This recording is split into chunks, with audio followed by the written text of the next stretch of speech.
You might think you know a lot about Native Americans through popular movies, books, and classes in school, but it turns out that a lot of what we think we know about famous Native American figures isn't quite right. Take Sacagawea, for example.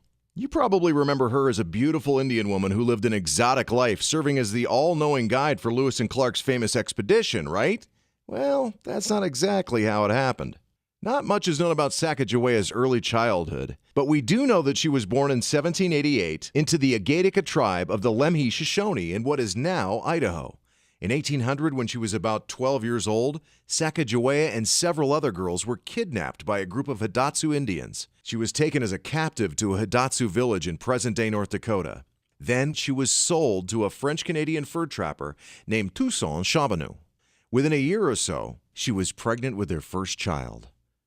Soon after she became pregnant, the Corps of Discovery arrived near the Hidatsu villages. Captains Meriwether Lewis and William Clark built Fort Mandan there and then started interviewing people to help guide them on their perilous expedition.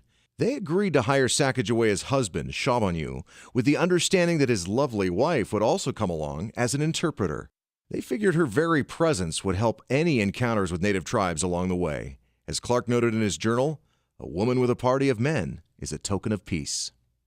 Shortly thereafter, Sacagawea gave birth to a little boy named Jean-Baptiste Charbonneau. Clark called him Pompey. She carried Pompey on a board strapped to her back as the Corps of Discovery forged on.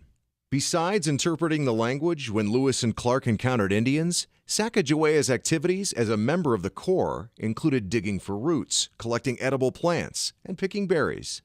In 1805, the boat they were riding in was capsized. She dove into the water, recovering all the important papers and supplies that would otherwise have been lost, including the journals and records of Lewis and Clark.